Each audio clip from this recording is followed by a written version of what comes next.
Jackie TV நேயர்களுக்கு வணக்கம். நான் உங்கள் ஜாக்கி சேகர். நம்மோடு இணைந்து உரையாட வந்திருக்கிறார்.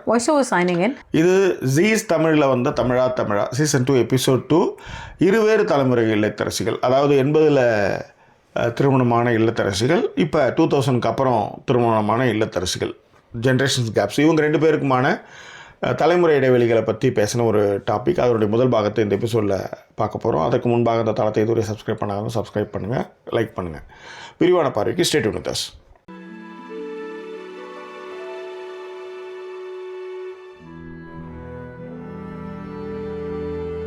எங்களை தொடர்ந்து ஆதரிக்கணும்னு நினைக்கிறவங்க டிஸ்பிளேல இருக்கிற டீட்டெயில்ஸ் மூலமாக உங்களுடைய சப்போர்ட்டுகளை எங்களுக்கு கொடுங்க. இதுவரை சப்போர்ட் பண்ணிட்டு இருக்கிற அனைத்து நெஞ்சங்களுக்கும் thank you so much for your love and support பண்ணும்பொழுது ஃப்ரெண்ட்ஸ் அண்ட் ஃபேமிலிங்கிற கேட்டகரியில் சப்போர்ட் பண்ணுங்கள். எபிசோட் 2 கருப்பழனி அப்பன் ஜீயில் தமிழா பண்ணார். அப்போ ஒளிபரப்பான நிகழ்ச்சி இப்போ செலிபிரிட்டி ஷோ அப்படின்னு யூடியூப்பில் ஜி செலிபிரிட்டி ஷோ அப்படின்னு ஒரு யூடியூப் தளத்தில் ஜி டிவியே ஏற்றுறாங்க. பழைய திங்ஸ் எல்லாம் ஏற்றுறாங்க. அது மூலமாக இது நல்லா போயிட்டுருக்கு. ஸோ டாபிக் தான் பேசுறதுக்கு உங்களுக்கு வேணும். டாபிக்கும் நல்லா இருந்தது.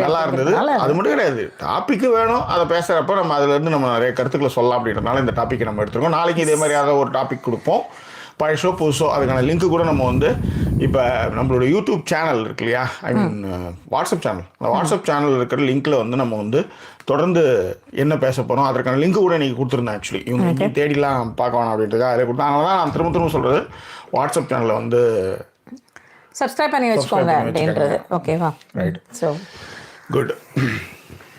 இன்னைக்கான எபிசோடைய தலைப்பு சொல்லிட்டிங்கன்னா அப்படியே ப்ரொசீட் பண்ணலாம். தலைப்பு என்ன அப்படின்னா, 80களில் இருந்த இல்லத்தரசிகள், இப்போ இருக்கும் இல்லத்தரசிகள். இப்போ 80s அப்படின்னா இப்போ எங்கள் அம்மாவை சொல்லலாம், உங்கள் அம்மாவெல்லாம் சொல்லலாம். ஆமாம் இல்லையா? கண்டிப்பாக சொல்லலாம். 2000ல் இருக்கிறவங்க கொஞ்சம் 2000ல் இருக்கக்கூடிய இல்லத்தரசிகள் அப்படின்றத தான் மென்ஷன் பண்ணியிருக்காங்க. நீங்கள் 2011ல் வருவீங்க, 2008ல் வருவீங்க. 2000 இல்லத்தரசிகள். 2000 இல்லத்தரசிகள் வரலாம். உங்களுக்கு அது ஒரு பிரச்சனை இல்லை மேடம், அது ஓரளவு கணக்கு போட்டெல்லாம் பார்த்துருவாங்கன்றதுக்காக அதை சொன்னது. நீங்கள் என்ன கணக்கு போட்டாலும் எல்லாருக்கும் தெரியும் ஜேக்கி. என்ன தெரியும்? என்ன தெரியும்? ஏஜ் இஸ் ஜஸ்ட் அ நம்பருங்கிறது. ஓகே, ஓகேவா? சரி. பாம்பு கொண்டிங்க போல இருக்கு. அப்படிலாம் இல்லை சார், அப்படியே ஒரு மாதிரி போகுது. வேலை நிறையாப்பா இன்னைக்கு எனக்கு கொஞ்சம், அதனால நான் வந்ததே லேட்டு. அதுக்கப்புறம் லைவு அதெல்லாம் வரும்பொழுது அப்படியே ரொம்ப லேட் ஆகிடுச்சு. பரவாயில்லையா, நீங்கள் ரொம்ப தேடிட்டீங்க மேடம். அதாவது இந்த அக்யூரேட்டாக அந்த ஹெட் ரூம் வைக்கிறது, ஐயோ எனக்கே இந்த ஃப்ரேம் பார்க்கும்போது அப்படின்ற மாதிரி கொஞ்சம் இப்படி வந்தீங்கன்னா அந்த பச்சை லைட்டாக அதுக்காக அந்த இது கொஞ்சம் லைட்டாக இப்படி கொஞ்சம் இப்படி பார்த்தீங்கன்னா அது தெரியும். இல்லை, இந்த இடத்துல ஃப்ரேம் நல்லா இருக்காது அப்படி வச்சேன்னா. நீங்கள் வேணா பாருங்க. இல்லை, நீங்கள் நகர்த்தணும்னு சொல்கிறேன் சார். நகர்த்திட்டேன், அப்படி வைக்கணும். இல்லை அதுக்கு தான். சரி, நீங்கள் பாருங்கள் ஃப்ரேம் பச்சை இப்படி வருதுன்றீங்களா? ஆமாம், இது நல்லா இல்லை அந்த அளவுக்கு. சரி சரி சரி சரி அப்போ இன்னும் கொஞ்சம் சரி பரவாயில்ல. சரி பேசுவோம். சரி, அது அப்புறம் இப்போதைக்கு ஓரளவுக்கு செட் பண்ணியிருக்கு ஃப்ரேமை. இப்போ பாருங்கள். ரைட், ஓகேவா? சூப்பர். பளிச்சுன்னு இருக்கு. கொஞ்சம் நம்மளும் கொஞ்சம் நல்லா தெரியணும்ல, அதுதான். உங்களுக்கு பிரச்சனையே கிடையாது, எனக்கு தெரிய போகிறது இல்லை. ஆமாம், கரெக்டாக தான் சொல்கிறீங்க. ஓகேங்களா? சரி, என்ன அப்படின்னா ஃபர்ஸ்ட் ஆரம்பிச்சிருவோமே, நிகழ்ச்சி ஆரம்பிச்சிருவோம். ஆமா, நிகழ்ச்சி என்னன்னா ஒன்றும் இல்லை, அதான் இந்த பக்கம் யங்ஸ்டர்ஸ் பியூட்டி பார்லருக்கே பியூட்டி பார்லருக்கே 8,000 ரூபா மாதம் செலவு பண்ணுற இல்லத்தரசிகள் இந்த பக்கம். அந்த பக்கம் முட்டை 4 25 பைசா, கறி 1 கிலோ 36 ரூபா, கறி 1 கிலோ ஆட்டுக்கறி 36 ரூபாய்க்கு வாங்கின காலகட்டத்தில் இல்லத்தரசிகள் அவங்களுடைய டிபேட்டு தான் இது. தலைமுறை இடைவெளிகளில் என்னெல்லாம் நடந்தது போச்சு வந்தது அப்படின்றதான் பேச்சு. ஸோ இங்கே முதல்ல எத்தனை வயசுல, அதாவது 80ல் இருக்கக்கூடிய பெண்கள் கிட்ட கேட்டாங்க, எத்தனை வயசுல உங்களுக்கு திருமணம் ஆச்சு அப்படின்றது. எத்தனை வயசு, எந்த இயர்? ஆமா, அதாவது பெண்ணின் திருமண வயது 18, அப்புறம் அது 21 மாறிச்சு. ஓகேவா? ஸோ இப்போ 21 வயசுக்கு கீழே நீங்கள் பெண்களை திருமணம் செய்து கொடுக்க கூடாதுன்றது. ஆனால் அன்றைய காலகட்டங்கள் இன்றைக்கும் 5 வயசுல ஏதோ ஒரு பொண்ணை, இன்னைக்கு நம்ம தமிழ்நாட்டில் தான் ஒரு பொண்ணை 15 வயசு பொண்ணு படிப்பு ஏதோ போகணும் போது அந்த பொண்ணை குண்டு கட்டா தூக்கி போய் மாப்பிள்ளை விட்டு இறக்கி விட்டான் அந்த பொண்ணு அழுத வீடியோ வைரல் ஆச்சுன்ற மாதிரி இன்னமும் இங்கே அந்த மாதிரியான கொடுமைகள் நடந்துக்கு தான் இருக்கு. ஆனால் நீங்கள் இப்பயாவது சோஷியல் மீடியாவில் இப்படி ஒரு விஷயம் நடக்குதுன்னு வெளியே வருது. ஆனால் அன்றைய காலகட்டத்தில் யோசிச்சு பாருங்க, அதில் ஒரு முஸ்லீம் பெண் சொன்னாங்க, எனக்கு கல்யாணம் ஆகும்போது 11 முடிஞ்சு 12 வயசுல ஒரு பொண்ணை திருமணம் செஞ்சு வச்சுருக்காங்க. யாழினிக்கு கல்யாணம்னா யோசிச்சு பாருங்க. யாழினிக்காவது 14, ஆமா 12 வயசுல ஒரு பொண்ணை வந்து கல்யாணம் பண்ணி வச்சு, இதுல அந்த முஸ்லீம் இதுல வந்து அந்த கம்யூனிட்டியில அது நிறையவே இருந்தது. அது மட்டும் கிடையாது, அவங்களுடைய இந்த விஷயத்த சொல்றதுல எனக்கு எந்த ஆட்சேபமே இல்லை. வளைகுடாவிலேயும் இருக்கக்கூடிய முஸ்லீம்ல இருக்கிற பணக்காரர்கள் அவங்க அங்கிருந்து இங்க வந்து ஒரு பாண்டு மாதிரி போட்டு கல்யாணம் பண்ணி, சின்ன பசங்களை கல்யாணம் பண்ணி, கல்யாணம்ன்ற பொருளை பண்ணி, அதுக்கு வந்து ஃபேமிலி செட்டில்மெண்ட்டோட தான் அது வந்து ஒரு அழகான பொண்ணை தேர்ந்தெடுத்து கல்யாணம் பண்ணி பணத்தை கொடுத்து அடித்து, அதுக்கப்புறம் வந்து ஒரு 5 மாதமோ 6 வருஷமோ 1 வருஷமோ என்ஜாய் பண்ணிவிட்டு தலாக் தலாக் தலாக் சொல்லிட்டு கிளம்புறது. இப்படியான சில செயல்கள் இங்கே நடந்துகிட்டு இருக்கு மதத்தின் போர்வையில். அதுதான் சொல்கிறேனே, அதை நீங்கள் வந்து எந்த ஒரு விஷயத்தையுமே அதில் இருக்கிற ஓட்டைகள் என்னன்னு பார்த்து தான் அதை வந்து பண்ண முடியும். இப்போ இன்னைக்கு வந்து குஜராத் மாடல் நானுங்க அப்பா, அதாவது உலகத்திலே நாடு கடத்தக்கூடிய, அதாவது இல்லீகலாக நாடு கடத்தக்கூடிய செயல்களை யார் செய்கிறாங்கன்னா குஜராத் தான் முதலிடம்ன்றான். இந்தியாவிலே குஜராத் தான் திருட்டு பசங்களுடைய பிறப்பிடம்ன்ற மாதிரி சொல்கிறான். ஓகே, அவனுக்கு வந்து படிப்பு கிடையாது, அதுக்கு வந்து ஒரு போலீஸ் சர்டிஃபிகேட் ரெடி பண்ண வேண்டியது, அதை பண்ண வேண்டியது, இதை பண்ண வேண்டியது. ஸோ அந்த மாதிரி வந்து அதில் தான் முதலிடத்தில் இருக்கிறானுங்க. அதே மாதிரி அது வந்து சிறந்த மாடல் இவங்க சொல்லிட்டு இருந்தானுங்க. ஆமாம், அது ஒரு விஷயம். பிடிஆர் போய் பொழந்து கட்ட ஆரம்பிச்சதுக்கப்புறம் இப்போ அன்னைக்கு ஒன்றும் இல்லை, அந்த வீடியோவில் நீங்கள் பின்னூட்டங்களை போய் பாருங்கள், எவ்வளோ பேர் அதை அப்ரிசியேட் பண்ணுறாங்கன்ட்டு. அதாவது இப்படி ஒரு நாலேஜபிளான ஆட்கள் எங்களுக்கு தயவுசெய்து நீங்கள் வந்து அவங்ககிட்ட கற்றுக்கணும். நான் கண்ணனிக்காதான், நான் வந்து மொழியினுடைய விஷயத்தை நான் விட்டுட்டேன், இன்றைக்கி பாருங்கள் தமிழர்கள்கிட்ட இருந்து கற்றுக்காங்க அப்படின்னு சொல்லும்போது, அதை இதை நீங்கள் மாற்றும் பொழுது இருமொழி கொள்கை அதை சொன்னது தான் சூப்பராக இருக்கும். இதை நீங்கள் மாற்றும் போது மக்கள் வெகுண்டெழுவார்கள். அந்த நிலைப்பாடுக்கு ஒரே அண்ணாதவராக தான் ஆட்சி செய்கிறான் அப்படின்னாரு பாருங்க. பா, என்ன ஒரு ஒரு ஒரு ஸ்டேட்மெண்ட்டு அது. ஏன்னா மொழிக்காக உயிரை விட்டவன்லேருந்து இருக்கிற ஊர் இது. அந்த இருமொழி கொள்கை இதில் என்னன்னா, இந்த இந்த மடப்பசங்க இருக்கானுங்களே, இவனுக்கு ஹிந்தி கற்றுக்கன்றதுக்கு வந்து நம்மளை பிரெயின் வாஷ் பண்ணானுங்கல்ல. பிடிஆர் கேட்டது அதுதான். 3 மொழி கொள்கையில் எத்தனை மொழி கற்றுருக்குறாங்க? உத்தரப்பிரதேசம், பீகார். நீங்கள் சொன்னீங்க இத்தனை வருஷத்தில் அவங்களாம் வந்து ஸ்டேட்மெண்ட் எடுத்துக்கிட்டாங்கன்ட்டு. கரெக்ட் தான். உத்தரப்பிரதேசலையும் சரி பீகார்லையும் சரி எத்தனை பேர் வந்து ஹிந்தி முழுசாக கற்றுட்டு இருக்காங்க? எத்தனை பேர் 3 மொழி கொள்கையை ஒழுங்காக பண்ணியிருக்காங்க? இல்லை 2 மொழி தான் ஒழுங்காக எவன் படிச்சாங்க சொல்லு. ஆக இந்த 75 ஒரு காலங்களில் இவனுக்கு என்ன பண்ணியிருக்கானுங்கன்னா, இருக்கிற எல்லாருக்கும் உபதி அடிச்சுட்டு இங்கிலீஷும் கற்றுக் கொடுக்காம வெறும் ஹிந்தி மட்டுமே வச்சு எல்லாரையும் ஹிந்தி கற்றுக்கான்றது எதுக்குன்னா, ஏன் கூட நீ பேசணும், கம்யூனிகேட் தான் ஹிந்தி. எனக்கு தெரியாது இங்கிலீஷு, எனக்கு கற்றுக்கிறதுக்கு துப்பு கிடையாது மற்ற மொழிகள். நீ என்கிட்ட பேச, நீ ஹிந்தி கற்றுக்கோன்றான். இதை தான் இந்த வடநாட்டில் இருக்கிற எல்லா ஆட்சியாளர்களையும் இதுவரையிலையும் செஞ்சு குட்டிச்சுவராக்கி வச்சிருக்கானுங்கன்னு வச்சுக்காங்களேன். புரியுது. இன்னொன்று, அவங்களுடைய எல்லா பள்ளிகளையும் மூடிடுறது. அது இன்னும் சிறப்பு. மூடிட்டு இந்த சமஸ்கிருதத்துக்கு எதுக்கு 1500 கோடி நீங்கள் ஒதுக்குறீங்க? ஆக ஆர்எஸ்எஸ் அஜெண்டா என்னன்னா, எவனும் படிக்கக்கூடாது, எவனும் முன்னேறிடக்கூடாது, காலு கீழே இருக்கணும். இதுதான் நீங்கள் உங்கள் அஜெண்டா மயிறு. இந்த அஜெண்டா மயிரை தூக்கிட்டு தான் இங்கே வந்து சுற்றிட்டு இருக்கீங்க நீங்கள். ஸோ இதுக்கு இவனுங்க ரொம்ப அதிகமாக படித்து கேள்வி கேட்குறானுங்க. இப்போ என்ன பண்ணலாம் அப்படின்னா, தொகுதி வரையறை செய்து, தொகுதி வரையறை மக்கள் தொகைக்கு ஏற்ப வந்து நாங்கள் வந்து தொகுதிகளை அதிகப்படுத்துவோம் அப்படின்றானுங்க. ரைட்டு. 1970 இந்திரா காந்தி அம்மா சட்டம் எடுத்து வராங்க, மக்கள் தொகை பெருக்கத்தை கட்டுப்படுத்தணும்ட்டு. மத்திய கவர்மெண்ட் எடுத்து வந்து, நாம ஒன்றும் சொல்ல, புள்ள குட்டியெல்லாம் வந்து கம்மி பண்ணிக்கணும் போது படித்தவங்க எல்லாமே நம்ம பக்கம் இருக்கனால யோசிச்சான், புள்ள பெற்றுக்கிறத ரொம்ப கம்மி பண்ணா இன்னைக்கு மக்கள் தொகை நம்ம விழுக்காடு குறைவு. படிப்பறிவே இல்லாத உத்தரப்பிரதேசத்தில் என்ன பண்ணுறானுங்க, பீகாரில் என்ன பண்ணுறாங்க, பதவாத பெற்று தள்ளிட்டானுங்க. இப்போ அங்கே தொகுதிகள் அதிகமாக்கினா என்ன ஆகும்னா, நம்மளுக்கு வந்து தொகுதிகள் குறையும், மக்கள் தொகை அடிப்படையில் நம்ம குறையும். குறைஞ்சதுன்னா நம்மளுடைய எம்பிகள் குறைவாங்க. எம்பிகள் குறையும் போது என்னன்னா, வட மாநிலத்தில் இருக்கக்கூடிய 4 ஸ்டேட் எம்பிகள் மட்டும் இருந்தாலே போதும், அவங்க எந்த பில் வேணாலும் பாஸ் பண்ணுவாங்க. நாம நக்கிக்கிட்டு தான் போகணும். அந்த விஷயத்தை தான் அவங்க ரொம்ப தெளிவாக பண்ணுறாங்க. அதனால தான் புதிய பாராளுமன்ற கட்டடத்தில் வழக்கத்துக்கு வழக்கமாக இருக்கிற 800 சீட்லாம் இல்லாமல் 1200 சீட்டுக்கு மேலே இம்ப்ளிமெண்ட் பண்ணது அதுதான். அப்போ அதெல்லாம் நீங்கள் வந்து ஏற்கனவே திட்டமிட்டு பிளான் பண்ணி தான் இந்த வேலையை பண்ணிட்டு இருக்கீங்க. அது இந்த ஊரில் அது நடக்காது மயிருன்றது தான் இங்கே சொல்லக்கூடிய விஷயம். என்ன அது அதில் இருக்கிற நுட்பங்கள் புரியாமல் தான் இங்கே இருக்கிறவங்கலாம் பேசிட்டு இருக்காங்கன்னு வச்சுக்காங்களேன். அதுதான். ஸோ இதுதான் மேட்ரு.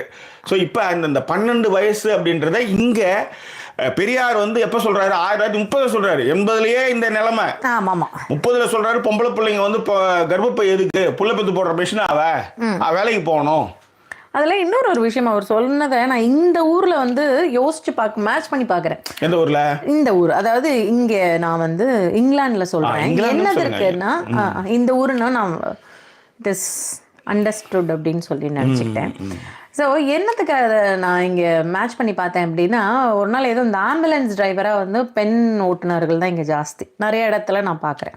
இப்போ நான் போலீஸ், சரி நீங்கள் ஒரு மாதிரி அப்படிலாம் பண்ணி போலீஸ் சொல்ல வேண்டாம் மேடம். நான் எதுக்கு சொல்ல வந்தேன்றது புரிஞ்சுக்கோங்க. அதை உண்மையிலே அது அந்த ஃபிட்னஸோட அவங்க டிரைவிங் பண்ணுறதா இருக்கட்டும், சும்மா சக்குன்னு இறங்கி நடக்கிற விதமாக இருக்கட்டும், போலீஸ்னாலே காதலோட ஒரு போலீஸை பார்க்கறதுன்னு ஒன்று வந்து ஐயோ ஏதாவது சொல்லி எங்கே உதவாங்க போகிறேன். இதுக்கு இது வரும், இங்கிலீஷ் சப்டைட்டில் வரும், தெரியும் இல்லை? அப்படியா? கீழே வரும்.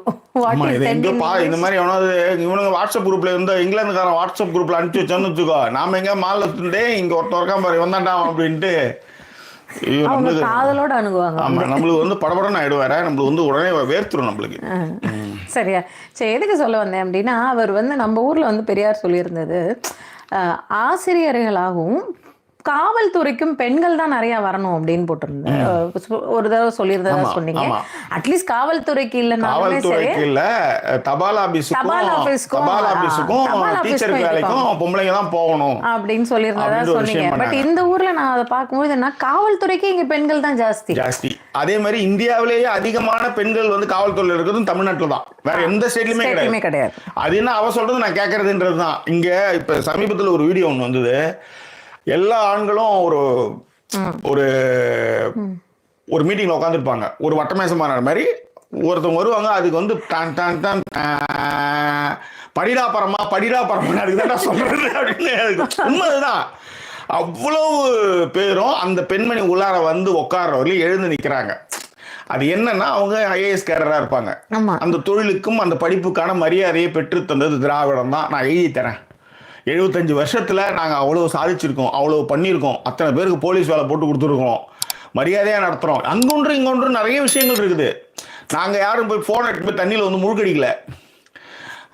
இந்த கங்காவில் வி ஆர் இண்டியன்ஸ்னு ஒரு வீடியோ, வயிறு எரியுது,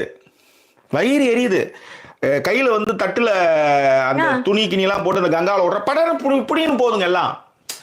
நீங்க ஒண்ணு அது போய் நேர்த்தி கடைங்க என்ன தண்ணியில விட்டு அது போய் யாரும் எடுத்துனா பரவாயில்ல, அதாவது உடவே இல்லை, கையில இருந்து படாரு புடின்னு போறான்.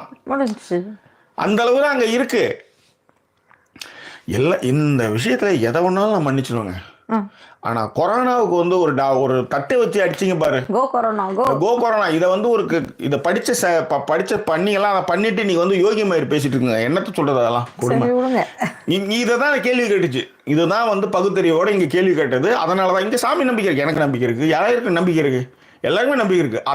அதை தனித்து வைத்து அதை எதுலையும் சேர்க்கறது இல்லை, அதுதான் இது தனி. ஆனா அவன் உங்க எல்லாரையும் அந்த விஷயம் பண்ணி உங்களை ஹிந்தி மட்டுமே படிக்க வச்சு, ஏன்னா இங்கிலீஷ் படிச்சீங்கன்னா அதுதான் ராகுல் காந்தி இப்போ ரீசெண்டாக சொன்னார், இங்கிலீஷ் படிச்சா அவன் கேள்வி கேட்டுருவான், படிச்சிருவான் அவன். அது செய்யவே கூடாதுன்றதுக்காக தான். Understood. That's it. Yes. Okay. So அந்த எத்தனை வயதில் கல்யாணம் அப்படிங்கிறது தான் இங்கே கேள்விகளாக வச்சாங்க. அதில் எல்லாருக்குமே எனக்கு தெரிஞ்சு வந்து ஒருத்தவங்க தான் ஏதோ 22 வயசு அந்த மாதிரி ஏதோ சொன்னாங்க. எல்லாருக்குமே வந்து 20, 16, 18, 19 இவ்வளோதான் அப்படிங்கிற மாதிரியான ஏஜ் குரூப்பில் தான் நாங்கள் எல்லாருமே கல்யாணம் பண்ணியிருக்கோம் அப்படிங்கிறத வந்து மென்ஷன் பண்ணிட்டாங்க.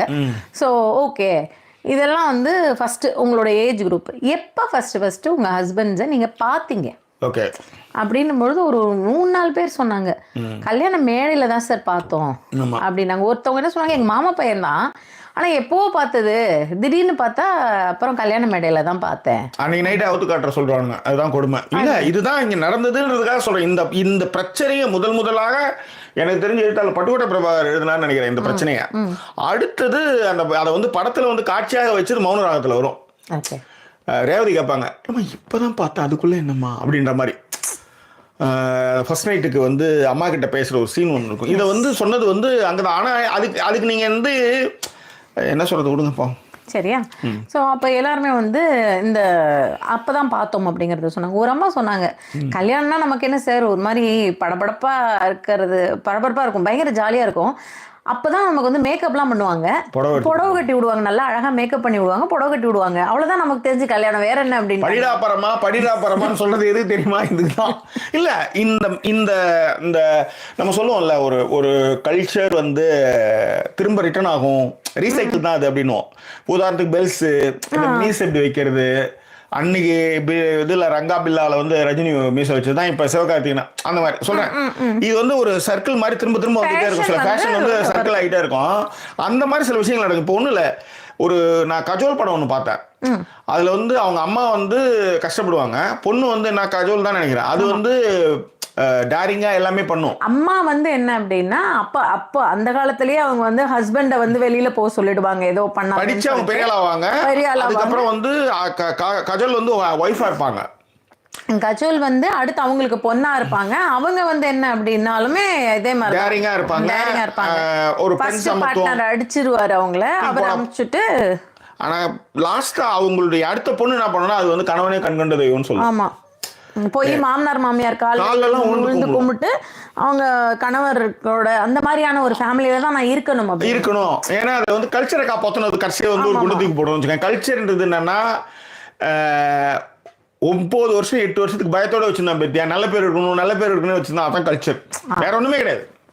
அந்த கல்ச்சர் மாதிரி என் பொண்ணுக்கு தேவையில்லைன்ற நான். புரியுதுங்களா? 8 வருஷம் வரலையும் 5 கிலோவுக்கு வந்து உருளைக்கிழங்கு சிப்ஸ் போட்டு உளுந்த வடை போட்டு அப்புறம் அதாவது கேட்டு போறேன். அது 8 வருஷத்துக்கு கிடையாது ஜாக்கி, அது எப்பவுமே உண்டு. இதுல செஞ்ச பொம்பளைக்கு ஒரு அவ செஞ்சாலா சாப்பிட்டாலா அவளுக்கு எடுத்து வைப்போம், அந்த கரும மாதிரியே இல்ல. இதுல 8 வருஷத்துக்கு திட்டே வாங்க கூடாதுன்னு டெய்லி பதப்பதட்டத்தோட இருக்கிற ஒரு கதை மயிறு. அந்த அதுதான் கல்ச்சர்ன்ற பொருளை வச்சிருந்தான்னு வச்சுக்கோங்க. இதுல என்ன இதுல எங்க சொல்லணும்னு நினைச்சேன், ஏதோ ஒண்ணு சொன்னதுக்கு அவனுக்கு அதுதான், அவனுங்க அழகா இந்த மாதிரியே யோசிக்காம ரவுண்ட் கிளாக் வந்து இப்படியே பண்ணி இதுதான் வந்து நல்ல பெண்ணுக்கு அழகுன்னு வந்து முத்திர குத்தி அதை வந்து நாங்கெல்லாம் சந்தோஷமா இருந்தோம். நீங்க எல்லாம் போய் சொல்லிட்டு இருக்கீங்க. இந்த பக்கத்துல 80 வயசுல 80ல கல்யாணம் பண்ணுவாங்க அத்தனை பேருமே வாழ்க்கை இழந்தாச்சு. ஆனா அந்த கடந்து போன வாழ்க்கையை வந்து நான் வந்து தோத்துட்டுன்னு சொல்ல முடியாதுன்றதுக்காக நாங்களாம் ஹாப்பியா இருந்தோம்னு சொல்லிட்டு இருந்தோம். ஏதோ 1 2 அப்படி இருக்கலாம், அப்படி எல்லாரும் இல்லைன்றதான் நம்ம. இல்லை, இன்னொரு விஷயம் இருக்கு ஜாக்கி. இப்போ நீங்கள் அடிக்கடி சொல்றதான் இது எல்லாத்தையும் இப்போ நீங்கள் வந்து சிரிச்சிட்டீங்கன்னு வச்சுக்கோங்களேன், பார்த்து நம்ம இப்படியே வாழ்ந்துருக்கோம் அப்படின்ட்டு வாழ்ந்த வாழ்க்கையே தப்பாயிடுது இல்லைங்க. அதனால அதை அவங்களால ஒத்துக்க முடியாதுன்னு வச்சுக்கோங்க. இந்த அம்மா வந்து சொன்னது என்ன அப்படின்னா, இதுதான் சார் கல்யாணம்னா ஒரு மாதிரி ஜாலியாக இருந்தது எங்களுக்கு அப்படிங்கிற ஒரு விஷயத்த வந்து மென்ஷன் பண்ணாங்க. சரி, அடுத்து என்னங்க அப்படின்னு சொல்லிட்டு கேட்டால் எல்லாருமே என்ன அப்படின்னா அப்போதான் பார்த்தோம். இன்னொருத்தவங்க என்ன சொன்னாங்கன்னா, ஃபோட்டோ மட்டும், அதாவது கல்யாணம்லாம் பேசி முடிச்சிட்டாங்களாம், முடிச்சுட்டு அதுக்கப்புறம் வந்து பொண்ணு பார்க்க வந்தாங்களாம். பேசி முடிச்சதுக்கு அப்புறம் இவரு தான் அப்படின்னாங்களா. இந்த அம்மா வந்து காலேஜுக்கு போயிட்டு அவங்களாம் வந்தாங்களாம், வந்தா உனக்கு கல்யாணம் ஃபிக்ஸ் ஆயிடுச்சுமா அப்படின்னு சொல்லி முடிச்சு விட்டாங்க அப்படியான விஷயங்களை சொன்னாங்க. 2 பேர் வந்து நான் மேடையில தான் போயே பார்த்தேன் அவர் அப்படின்னும் பொழுது, அப்ப அவங்க பையன் கூட கேட்பானே, எப்படிமா பார்க்காமலவே ஒத்துக்கிட்ட அப்படின்னு கேட்பான் சார். ஆனா எனக்கு தெரியல அப்ப நமக்கு என்ன அப்படிங்கிற மாதிரியான விஷயங்களை வந்து சொன்னாங்கன்னு வச்சுக்கோங்களேன். ஸோ இதுதான் வந்து கல்யாணம் அப்படிங்கிற போது சொன்ன விஷயங்கள். இப்போ இதுக்கு தான் ஆப்போசிட்ல இருக்கிறவங்கள்ட்ட என்ன கேட்டாங்கன்னா, இந்த மாதிரி கல்யாணம் பார்த்ததே இல்லை ஹஸ்பண்ட்னு சொல்றது நீங்க என்ன நினைக்கிறீங்க அப்படின்னு பொழுது ஒரு பொண்ணு என்ன சொன்னாங்க, என்னால இதை நம்பவே முடியல. ஏன்னா என் ஹஸ்பண்டும் நானும் ஒரே காலேஜ், அதுக்கப்புறம் லவ் மேரேஜ், அதன் பிறகு வந்து ஒரு புரிதலுக்கு அப்புறம், நல்லா கேளுங்க, அந்த பொண்ணு புரிதலுக்கு அப்புறம் எங்களுக்குள்ள ஒரு நல்ல அண்டர்ஸ்டாண்டிங் வந்துருச்சு, அதுக்கப்புறம் நாங்க கல்யாணம் பண்ணிக்கிட்டோம் அப்படின்னாங்க. எனக்கு இது ஒரு ஆச்சரியமா இருக்குன்னு நாங்க முடிஞ்சிருச்சு, அவ்வளவுதான் சொன்னாங்க. அதுக்கு ஆப்போசிட்ல ஒரு ஆன்ட்டி இருந்தாங்க, நல்லா தான் அவங்க வந்து கையில இதெல்லாம் போட்டுக்கிற அளவுக்கு நல்ல அவங்க. அதாவது அவங்க என்ன செஞ்சாங்க, அவங்க என்ன சொன்னாங்கன்னா, நீங்க எல்லாம் வெளியில போய் பழகி அப்புறம் என்ன பண்ணீங்க கல்யாணத்துக்கு அப்புறம்? அப்ப என்னன்னா, நீங்க இதுக்கு போய் மேட்டர் பண்ணிடுவீங்க, எங்களுக்கெல்லாம் நானும் அப்படி இல்லாம ஒரே இதுன்னு வாழ்ந்தோன்றத அவங்க நிரூபிக்க வந்தாங்க. அந்த எதிர்க்க இருக்கிற பொண்ணு வந்து கேரக்டர் அசோசியேஷன் தான் பண்ணாங்க. ஆக்சுவலா அதை கொஞ்சம் நாகரிகம் கருதி அவங்க எடிட் பண்ணிப்பாங்கன்னு நினைக்கிறேன். ஆனா அவங்க சொல்ல வந்த கான்டெக்ட் வந்து என்னன்னா, இப்பயே எல்லாம் நீங்க வந்து ஊர்லாம் சுத்திட்டு போயிட்டீங்கன்னா, நீங்க அடுத்தடுத்து நீங்க போயிட்டீங்கன்னா பாப்பீங்க. கல்யாணத்துக்கு அப்புறம் உங்களுக்கு என்ன இருக்கும், எங்களுக்கு அப்படி இல்ல. கல்யாணத்துக்கு அப்புறம் நிறைய சுவாரஸ்யங்கள் இருந்தது. அதே மாதிரி என்ன லாஜிக்ல பேசுறாங்கன்னே தெரியல. நான் தான் சொல்றேன், நிறைய பெண்களும் சரி, நிறைய ஆட்கள் வர்றவங்க எல்லாருமே, நான் ஒரு டிபேட்டுக்கு வந்துட்டு நான் ஜெயிச்சிடறேன், நான் எப்படி நான் வாழ்ந்ததை கரெக்ட்னு சொல்லிடுறேன் அப்படிங்கிற மாதிரி. அவங்க வந்து இன்னொன்னு சொன்ன கான்செப்ட் என்னன்னா, ஒரு லவ் மேரேஜ்லயாவது நீ இப்படி இருக்கணுமே, அது வரைக்கும் அவளுக்கு பிடிக்கணுமே, அட்ஜஸ்ட் பண்ணி வந்து லவ் பண்ணி வந்திருப்பீங்க. பட் எங்களுக்கு அப்படி கிடையாது, அந்த மாதிரியான விஷயங்களே எங்களுக்கு இல்ல. நாங்க அதன் பிறகு அவங்கள புரிஞ்சு அவங்களுக்கு ஏத்த மாதிரி நாங்க எங்களை மாத்திக்கிட்டு அதுல ஒரு பெரிய சந்தோஷத்தோட வாழ்ந்தோம். உண்மையிலேயே சொல்றேங்க, அங்க உட்கார்ந்து இருந்த அத்தனை பெண்களையும் வந்து இப்படி நம்ம யோசிப்போம்ல, இவங்க எப்படி இருந்திருப்பாங்கன்னும் பொழுது அத்தனை பேருமே அதில் பேசின ஒரு 4-5 பேரை நீங்கள் நல்லா கவனிச்சு பார்த்தீங்கன்னா they would have controlled them அப்படிங்கிறத மாதிரியான ஒரு பெண்களாக தான் அங்கே இருந்தாங்க. ஆனால் அவங்க சொல்லும் பொழுது எப்படி சொன்னாங்கன்னா கணவர் அவங்களுக்கான ரெஸ்பெக்ட் நாங்கள் எப்படி இருந்து போனா அப்படின்ற மாதிரி தான் பேசினாங்க. அதுல இந்த 7 வருஷமா உளுத்தோட போட்டவங்க மட்டும்தான் ஓரளவுக்கு பின்னாடி கிஃப்டே வாங்காதவங்க ஒருத்தவங்க இருந்தாங்க. அவங்க அழகா இருந்தாங்க. பார்க்கும்போது எப்படி கிஃப்ட் கொடுக்காம இருக்க முடியும்ன்ற மாதிரி இருந்தது. எனக்கு ரொம்ப வருத்தமா. நீங்க நிறைய தடவை என்ன கிஃப்ட்னா நானே தான் உனக்கு கிஃப்ட் நீங்களா அந்த மாதிரி அவரும் ஏதோ சொல்லியிருப்பாரு. அதையா சொல்லியிருப்பாங்க, அதை கூட சொல்லிருக்க மாட்டாரு போல. அவங்க ரொம்ப கஷ்டப்பட்டாங்க, பாவமா இருந்தது எனக்கு பார்க்க. நீங்க வேணா அட்ரஸ் கேளுங்க தமிழா. இல்ல மேடம் போதும், அவங்க நல்லா இருப்பாங்க அவ்வளவுதான். That's all. கிஃப்ட் வேணா அனுப்பி விடுங்க. வேணாம் வேணாம். இதுல ஜாக்கிக்கு ரொம்ப வருத்தம் என்னன்னா எல்லாருக்கும் கிஃப்ட் இது ஃபைனல் போய் சொல்றேன் எல்லாம் கிஃப்ட் கொடுத்துட்டு இருக்காங்க. இவர் எங்கால் சே அவங்களுக்கு கிஃப்டே கொடுத்ததுல நாங்க தமிழால இருந்தாவது கிஃப்ட் கொடுக்குறோன்னு ஏதாவது கொடுத்துருக்கலாமா? ஆமா பண்ணிருக்கலாம்ல. அவங்க ஹஸ்பண்ட் கிஃப்ட் தரலன்னு தான் சொன்னாங்க. இல்லைங்க அதுதான் கிஃப்டே எனக்கு யாரும் தந்தது இல்லைன்னு சொல்லலை. இல்லை அதான் ஹஸ்பண்டு கொடுக்கல அப்படின்னும் போது சரி ஹஸ்பண்ட் தான் கொடுக்கலையே தமிழா வந்து நீங்கள் கலந்துக்கிட்டு உங்களுக்கு நாங்கள் கொடுத்தோம் அப்படின்னு சொல்லி கொடுத்துருக்கலாம் அப்படின்னு நான் சொல்ல வந்தேன். சொல்லணும் நீங்கள் ஃபீல் பண்ண வேணாம். ஃபீலிங்ஸ் முதல்ல கண்ட்ரோல் பண்ணுங்க. இந்த மாதிரி தான் ஃபீல் பண்ணி என்ன சொல்லுங்கள் ஃபீல் பண்ணி எதுக்கு நான் ஃபீல் பண்ணணும்? அதை நீங்கள் ஃபீல் பண்ணிக்கோங்க. ஓகேவா? Fill your feel. வா நல்லா இருக்குல்ல கேட்குறப்ப. சரி. ஸோ அந்த அம்மாவுடைய கருத்தே எப்படி இருந்தது அப்படின்னா நீங்கள் இதுக்கப்புறம் உங்களுக்கு என்ன இருக்கும் லைஃப்பில் எல்லாம் சுற்றிட்டு இது கல்யாணம் பண்ணா அப்படிங்கிற மாதிரியே தான் அந்த அணுகுமுறையிலே திரும்ப சொன்னாங்க. இந்த பொண்ணு சொன்னாங்க நீங்கள் என்ன சொல்ல வரீங்கன்னு எனக்கு புரியல. நான் ஒரு புரிதல் எங்க 2 பேருக்கும் அதுக்கப்புறம் நாங்கள் ஜாப் டிஸ்கஷன் பண்ணுவோம். எவ்வளோ விஷயம் எப்போ பாரு என்ன நேற்று ஒருத்தவங்க சொன்னாங்களே அது மாதிரி சார் மாலுக்கு போய் எப்படி சார் நம்ம ரொமான்டிக்காக இருக்கவா போகிறோம் நாங்களே அந்த மாதிரி தான் இருந்தது இந்த அம்மாவுடைய புரிதல். என்னத்தை போங்க அப்படின்ற மாதிரியான ஒரு ஃபீலை கொடுத்தாங்க. அதன் பிறகு இன்னொரு பொண்ணு சொன்னாங்க இது எனக்கு புரியவே இல்லை. அதாவது நாங்கள் வந்து கணவர் அடுத்து வந்து மரியாதையாக பேசுவோம், மரியாதையாக கூப்பிடுவோம் அப்படின்னும் பொழுது நீங்கள் எப்படி கூப்பிடுவீங்க அப்படிங்கிற மாதிரி இங்கே இருக்கிறப்போ பக்கத்தில் கேட்டாங்க. அதில் அந்த ஒரு பொண்ணு சொன்னாங்க நான் வந்து கிட்ட இருந்தால் ஹே, தூரமாக இருந்தால் டேய். ஆமாம் அப்படின்னாங்க. ரொம்ப தூரமா இருந்தா டே அப்படின்னீங்களா அப்படின்னு கருப்பழனியப்பன் கேட்டாரு. ஸோ இவங்க இந்த பக்கம் இருக்கிறவங்க எல்லாம் கருப்பழனியப்பன் இந்திய நேரப்படி கருப்பழனியப்பனுக்கு இன்று பிறந்த நாள். ஓ ஹாப்பி பர்த்டே. ஆமாம். இப்போ கருப்பழனியப்பன் இயக்குனர் கருப்பழனியப்பனுக்கு இனிய பிறந்தநாள் நல்வாழ்த்துக்கள். நம்ம ஒரு படத்துக்கு போனோம் தெரியுமா? ஞாபகம் இருக்கா?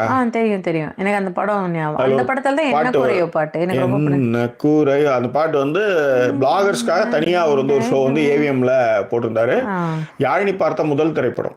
ஆமா, யாழினி பார்த்த முதல் திரைப்படம் சதுரங்கமா அது ஏதோ அந்த மாதிரி மந்திர புன்னகை அந்த மாதிரி மந்திர புன்னகைன்னு நினைக்கிறேன். அந்த மாதிரி படம் வந்து அதுதான் வந்து யாழினி பார்த்த முதல் படம். மற்ற குழந்தைங்க மாதிரிலாம் தியேட்டர்ல வந்து அழலாம் இல்லை, சமத்தா பார்த்துச்சு. எங்கள் அம்மா சொன்னதான் ஞாபகத்து வந்து நான் படம்லாம் வந்து எந்த குழந்தையுமே அழுது கிடையாது தியேட்டரில், ஜாலியாக என்ஜாய் பண்ணுங்க. அந்த மாதிரி நாங்கள் பெரிய தம்பி பையன்லாம் வந்து தியேட்டர் போடணுன்னே ஆட ஆரம்பிச்சிட்டான் சவுண்டுக்கு அப்படின்னாங்க. யானைலாம் நல்லா ஜாலியாக. எனக்கு யானைக்கிட்ட வந்து இன்னுமே மறக்காத படம் என்னென்னா ஹாப்பி நியூ இயர்னு ஒரு படம் போனப்ப குடுகுடுன்னு ஓடி போய் நடுவில் நின்றுட்டு பால்கனிகளுடைய முனைக்கு போய் நின்றுட்டா. அங்கேருந்து பார்த்து என்ஜாய் பண்ணுறேன். சீட்டில் உட்காந்தா என்ஜாய் பண்ண முடியல, நின்றுக்கிட்டே ஒரே சத்தம். அந்த பால்கனி வந்து பார்க்கும்போது எவ்வளோ பெரிய ஸ்க்ரீனு, அதில் வந்து அவ்வளோ பெரிய இது வரும்போது அது ரொம்ப எக்ஸைட்மெண்ட்டாக. அது ஊர்வசின்னு நினைக்கிறேன், பெங்களூரில் ஊர்வசி தேட்டர். ஆமாம், ஏன்னா ஊர்வசி தேட்டர் என்னுடைய அதாவது பெஸ்ட் தேட்டர்ஸ் இன் தமிழ்நாடு, ஐ மீன் இந்தியாவில்னா எனக்கு தெரிஞ்சு பெஸ்ட் தேட்டர் வந்து ஊர்வசி தான், பெங்களூர் ஊர்வசி தான். அதில் படம் பார்க்குறதுன்றது ஒரு பெரும் சுகமான அனுபவம். அப்புறம் தேவி தேட்டர், அப்புறம் சத்தியம், அதெல்லாம் இருந்தாலும் கூட ஊர்வசி தேட்டர்னுடைய அந்த சவுண்டும் சரி, அவங்களுடைய ப்ரொஜெக்ஷன்ஸும் சரி, அவ்வளோ ஃபண்டாஸ்டிக்காக இருக்கும். அதில் பெங்களூர் போனால் அந்த தேட்டருக்கு படம் பார்க்க போயிடணும் என்னை பொறுத்தவரையிலையும். ஸோ சரி, அந்த என்ஜாய்மெண்ட்டு யாழ்னி பார்த்தா. எதுக்கு இதை சொல்ல வந்தேன் அப்படின்னா, என்ன யாழ்னி? ஆமாம், நத்திங். அது கேவலமான ஒரு பொண்ணுன்னு சொல்லிட்டு இருந்தோம். Thank you Daya. Thank you for keeping my reputation again. Thank you. பண்ணுறோம், அந்த ரெப்புடேஷனை காலி பண்ணுறது தான் என் வேலையை. Thank you சொல்றேன். Okay Yazhini, we are in live. Bye bye. அந்த பாருங்க, ஒரு லைவ் ஒரு ஃப்ளோவில் போயிட்டு இருந்தேன் நான். சரி, ஒரு ஃப்ளோ போனதுனால தான் புரியல. என்ன குறையோ அந்த பாட்டை அப்புறம் என்ன நினைவோ எனக்கு ரொம்ப பிடிச்ச பாட்டு மறக்குமா கண்ணன் உந்தன் என்ன குறையோ என்ன நிறையோ அதற்கு மேலாவேன் முன்னை. எஸ். ஓகே. ஸோ மரியாதை விஷயங்கள் பேசும்பொழுது டே இந்த மாதிரியான விஷயங்களை வந்து சொன்னப்போ ஒரு அம்மா அடுத்து அங்கே ஆப்போசிட்ல இருந்தவங்க என்ன சொன்னாங்கன்னா, என்னை பேரை சொல்லி கூட கூப்பிட்டதே கிடையாது சார் அவரு. ஆமா. என்னை வந்து மோகனாவா, அதாவது பொண்ணு பேர் வந்து மோகனாவா, இவங்க வந்து அவங்க வந்து மோகனா அப்பான்னு வரா, அவங்க பேர் கண்மணி ஆக்சுவலி. ஆமா, கண்மணி அன்போடு காதலன் நான் எழுதும் கடிதமே. கண்மணி போட்டால இப்ப பொன்மணி போட்டுக்கோ, அந்த மாதிரி நினைச்சிருக்காங்க. கட்சியிலையும் ஒரு கூப்பிடவே இல்லையா, கூப்பிடவே இல்லை. அதை விட இன்னொருத்தவங்க இப்ப எதிர்க்கு மேல ஒருத்தவங்க வந்தாங்க, அவங்க 70 கல்யாணம் ஆச்சு போல இருக்கு. முதல் வாட்டி வாங்கி கொடுத்தா நைலக்ஸ் புடவையிலேருந்து காமிச்சாங்க. அவங்க கீழே ஒரு ஆண்டி கூட வந்து பட்டு புடவைலாம் காமிச்சாங்க. என்னன்னா அவங்க வந்து அத்தான்னு கூப்பிடணும். ஏன்னா இந்த பக்கம் ஏதோ தூத்துக்குடி ஏதோ சொன்னாங்க, ஏதோ ஒரு பக்கம் தஞ்சாவூர் பக்கம் இந்த அத்தா சின்ன அத்தா வந்தாங்க, பெரிய அத்தா வந்தாங்க, மன்னார்குடி அத்தா வந்தாங்க, நடு அத்தா வந்தாங்க, கடலூர் அத்தா வந்தாங்க, பாண்டிச்சேரி அத்தா வந்தாங்க அப்படின்னு சொல்லுவாங்க. இல்லை மேடம், இல்ல அந்த மாதிரி கடலூர் அத்தா அந்த மாதிரி வந்து சொல்லுவோம், நாங்க பேர் சொல்லி கூப்பிட மாட்டோம். பட் என் புருஷனை வந்து அத்தான் கூப்பிடணும் அப்படின்னு நினைச்சேன். கல்யாணம் ஆனது எங்க சென்னை கூப்பிட்டு வந்தாரு, நான் வந்து அத்தான் அப்படின்னு கூப்பிட்டேன் ஆசையா, பொசுக்குன்னு போயிடுச்சுங்க. என்ன சொன்னாருன்னா, அத்தானும் வேணும் பொத்தானும் வேணும் வாங்க போங்கன்னு கூப்பிடு அப்படின்ட்டாரு. அப்படின்னு அந்த 7 வருஷ கனவே இன்னொருத்தவங்க வந்து சொன்னாங்க, அவங்க வந்து செல்லம்னு கூப்பிடுவாங்களாம். பரமக்குடிக்காரவங்க அவங்க. ஆமா. ஆனா அவர் வந்து பட்டு கூப்பிடுவாராம். ஆமா, புடவை கடையில போகும்போது கன்ஃபியூஸ் ஆகாம என்ன வந்து பட்டுன்னு கூப்பிடாதே அப்படின்னு. கூப்பிடாதேல் சொல்லல, அவங்க கூப்பிடாதே சொல்லியா, என்ன சொன்னாங்க, அவங்க வந்து கூப்பிடாதீங்க அப்படின்னு தான் சொன்னாங்க.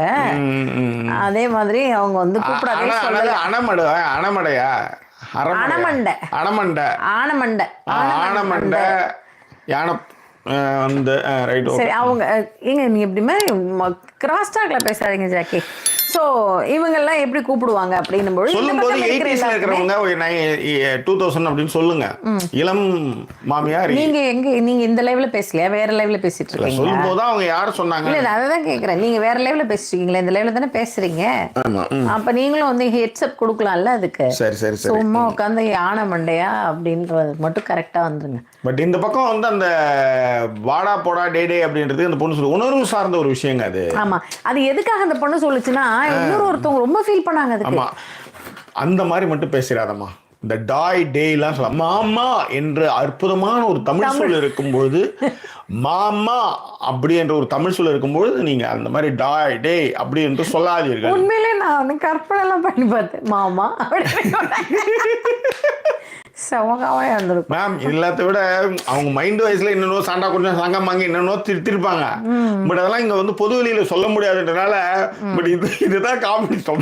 வாங்க போங்க அவர் இவர் அப்படின்னு அந்த மரியாதையை தான் கொடுங்களேன் அப்படின்னு சொல்லிட்டு ஃபீல் பண்ணாங்க. நீங்க அப்படியே மிக்ஸ்அப் தானே பேசுறீங்க, அதனுடைய ரிலேட்டடா. இப்ப வாடா டே டே அப்படிங்கும்போது அதனுடைய இதுதானே முடிஞ்சது. அது ரிலேட்டடா எதுக்கு சொல்றேன், ஏன்னா நான் ஜாக்கி எப்பவுமே வாடாலாம் கூப்பிட்டேன், சொல்லியிருக்கேன் 2-3 தடவை சொல்லியிருக்கேன்னு நினைக்கிறேன். நான் கல்யாணத்துல மேடையில நின்றுட்டு இருந்தோம், அப்பவே வந்து நான் என்ன சொன்னேன், கூப்பிடுறாங்க பாரு அவனை அப்படின்ற மாதிரி ஏதோ சொன்னேன், சேகர் உன கூப்பிடுறாங்க பாரு அப்படின்னு. இவங்க பதறிட்டாங்க, இவங்க அத்தை, தம்பியாமா கூப்பிடுற அப்படின்னு. ஆமா சேகர் தான் கூப்பிடுங்க அப்படின்னு. அவங்க உடனே திரும்ப அப்படி பேரு விட்டாமா கூப்பிடுவாங்க, பேர் விட்டா அப்படின்னா. அதாவது எங்க அத்தைக்கு தெரியல, டக்குன்னு கட்ட புது தாய் எடுத்து கையில சுத்திட்டு ஆமாண்டி டால்டா அப்படின்னு பொண்டாட்டி. இதுதான் தனுசு பொண்டாட்டியான்னு ஒரு அத்தை வந்து சொல்ல வாட்டு இப்படி திரும்ப முடிஞ்சு போச்சு, அதோட காணும் எங்க அத்தை. அது எனக்கு எப்படியா தெரியும், அவங்க வந்தாங்க கேட்டாங்க, நான் வாட்டு கேட்டுனா அது என்ன பண்ணுவோம், மிரண்டு ஓட்டலாம். அது எனக்கு எப்படியா தெரியும், நான் வந்து எப்பவும் போல வாட் அப்படின்னு. அவங்க அதுக்கப்புறம் வரவே இல்லை நம்ம கிட்ட. சரி விடுங்க, அது ஒரு இந்த கதையும் எப்போ பாரு உங்க அத்தை இந்த ஒரு இது. ஸோ எதுக்கு இந்த கதையை நான் சொல்ல வந்தேன்னா, அப்ப நான் கேட்கும் போது கேட்டேன், பேரு விட்டாமா கூப்பிடுவாங்க. ஆமா, பேரு எதுக்கு வச்சிருக்காங்க, கூப்பிடுறதுக்கான கூப்பிடுங்க அப்படின்னு. அப்பதான் அவங்க ரொம்ப அப்செட் ஆயிட்டாங்க, என்னமோ பேர் விட்டு கூப்பிட்றேன் அந்த மாதிரி. இந்த ஆண்டி வந்து என்னன்னா அது ஒரு நல்ல வழக்கமே இல்லைங்க அப்படின்னும் போது எனக்கு டக்குன்னு தோணுச்சு இவங்களுக்கு பையன் இருந்திருக்கும் போல இருக்கு. நான் அதை கேட்டிருப்பேன், ஆண்டி உங்களுக்கு பையனா பொண்ணா அப்படின்னு கேட்டுருப்பேன். பையன் நாங்கன்னா உங்க மருமக வந்து வாடப்பட கூப்பிடுதா அப்படின்ட்டு இருந்திருப்பேன். அப்புறம் கீழே ஒருத்தவங்களும் சொன்னாங்க அதே, அவங்க வந்து டெல்லியில எல்லாம் இருந்திருப்பாங்க போல இருக்கு. அதாவது நீங்க படுக்கையில கூட்டுக்காங்க, ஏய் மேலே ஏறி படுறா, ஏய் நான் கீழே படுக்கிறேன்டா அப்படின்லாம் நீங்க சொல்லிருக்காங்க படுக்கையில. ஆனா நீங்க வந்து வெளியில சாப்பிட்ற இடத்துல எல்லாரும் அதுக்கு வந்து வாங்க போங்கன்னு சொல்லுங்கம்மா அப்படின்னு அவங்க அந்த டீசென்சி கருதி அவங்க சொன்னாங்க. இப்படி ரொம்ப சொன்னா இவங்க வந்து கண்டபடி எதிர்க்கே சொல்லுவாங்க. ஆமா, எல்லா இடத்துலயுமே சொல்லுவாங்க. இன்னொரு அதேதான் அந்த இந்த ஆண்டி இருக்காங்கல்ல, கல்யாணம்னா வந்து நாங்க என்ன சரி நமக்கு அப்படின்னாங்கல்ல மேக்கப் ப்ளூ கலர் சாரி, அந்த ஆண்டி என்ன சொல்றாங்க, அவங்க பிரைஸ் வாங்கினாங்க. அவங்களுக்கு தான் பிரைஸ் கொடுத்தாங்க, பட்டுப்புடவை கொடுக்கல அவங்களுக்கு. ஆமாமா, அவங்க தான் லிப்ஸ்டிக்லாம் போட்டு வந்தாங்க. அவங்க தான் வந்து சமையலை, அதாவது படுக்கையில் அதாவது லவ் ஸ்டார்ட்ஸ் இந்த கிச்சன்ல இருந்து எண்ட் வித் படுக்கையிலையா அப்படின்னாங்க. அப்படிலாம் பார்த்தா எங்க வீட்ல படுக்கைக்கே போயிருக்க முடியாது. இல்ல மேடம், இல்ல ஒரு 20 வருஷமா நீங்க வந்து சோரே இல்லாம இல்ல மேம் திரிஞ்சு பட்டினி கிடந்ததா வாழ்ந்துட்டீங்க. அந்த சுவையான சாப்பாடு அப்படிலாம் சொன்னாங்கல்ல, அதுக்காக சொன்னேன் மேடம். அதுக்கு தான் சொன்னேன், வேற ஒன்றும் சொல்ல. இல்ல அதுக்குதான் சொன்னேன். அதனால அந்த சமையலுக்கு மேல் மயிரெல்லாம் கிடையாதுன்னு வச்சுக்காங்களா, அப்படின்னா யாழினிலாம் இல்லை சொல்கிறேன். அதனால அந்த start with kitchen go with இதில் அப்படின்றதுலாம் சும்மா பேசுறதுக்கு. Always I will tell you can enter a man's heart through his stomach அப்படின்னுவாங்க. அது வந்து சொல்லக்கூடிய ஒரு விஷயம்னு வச்சுக்கோங்களேன். பட் அதெல்லாம் ஒரு ஓகே, பட் அதுக்காக லவ்வை வந்து நாங்கெல்லாம் அப்படி இருந்தோம். அதில் வந்து எங்கள் சின்ன வந்து கவுத்துச்சு எங்கள் தாத்தாவை. ஆமாம், எங்கள் தாத்தாவுக்கு வந்து எங்கள் அம்மா ஜெயா, அவங்களுக்கு வந்து அம்மா வந்து சத்யாவதி, அவங்களதான் எங்கள் தாத்தா வந்து கல்யாணம் பண்ணார். அடுத்தது வந்து இந்த சமையல் எங்கள் பாட்டிக்கு சமைக்க தெரியாது. அடுத்தது அவங்க தங்கச்சி அது வந்து லட்சுமி, அது என்ன பண்ணுச்சு, நல்லா சமைச்சு போட்டு கவுத்து காலி பண்ணிடுச்சு. எனக்கு புரியவே இல்லை. ஆனால் யோசிச்சு பாருங்களேன், அவங்க வந்து நல்லா சமைச்சு கொடுத்து எப்படி அவங்களோட சிஸ்டரோட ஹஸ்பண்டே போய் கல்யாணம் பண்ணிக்கிறாங்க. அதெல்லாம் ஒரு கதை. அப்புறம் எங்க அம்மா தனியா கூட்டு வந்து ஒரு கதை, அதை விடுங்க. சொல்றேன் இப்படிலாம் நடந்ததுன்றதுக்கு ஒரு சொல்றேன். ஓகே, உதாரணம் ஏன் நடந்தது, ஏன் போச்சு, தட்ஸ் ஆல் யுவர் ஆனர். சரி விட்டுருங்க. சரி, ஸோ இந்த விஷயத்துக்கு வந்து ஃபீல் பண்ணும்போது இங்கே இருக்கிற ஆப்போசிட்டில் இருக்கிற எல்லாருமே சொன்னாங்க, நான் பேர் வச்சு தான் சார் கூப்பிடுவேன் எல்லாரும் முன்னாடியும் சரி, நான் எப்போவுமே வந்து பேர் சொல்லி தான் கூப்பிடுவேன். ஒரு பொண்ணு ஒரு லாஜிக்காக ஒரு விஷயம் சொன்னாங்க, கொஞ்சம் கிரிஞ்சுத்தனமாக இருந்தாலும் கூட அவங்க லாஜிக்காக சொன்ன விஷயம் என்னென்னா, சார் எல்லாரும் முன்னாடி மரியாதையை கூப்பிடுறோம், பட் கணவர்களே இப்ப வந்து அப்படி கூப்பிடணும்னு ஆசைப்படுறாங்க. இப்ப இருக்கிற ட்ரெண்ட் மாறிடுச்சு, அந்த மாதிரிலாம் வந்து கூப்பிடணும்னு நினைக்கிறாங்க எங்களை, அதனால நாங்க கூப்பிடுறோம் அப்படின்னாங்க. அதுக்குதான் இந்த ஆப்போசிட்ல அந்த ப்ளூ சாரி ஆண்டி வந்து ரொம்ப ஃபீல் பண்ணாங்க. அதாவது நாமளே நம்ம பிள்ளைய வந்து ராஜா அந்த மாதிரிலாம் ஏதோ சொன்னாங்க, சாமி கண்ணு, அந்த இவர் ரஞ்சித் மாதிரியே பேசினாங்க அவங்க, சாமி கண்ணு இப்படிலாம் கூப்பிடுறோம். அப்படி இருக்கும்பொழுது நம்ம முன்னாடி டேன்னு கூப்பிடுறப்ப கொஞ்சம் கஷ்டமா தான் சார் இருக்கு அப்படின்னு சொல்லிட்டு சொன்னாங்க. அதுக்கு லாஜிக்கலி கரெக்ட்.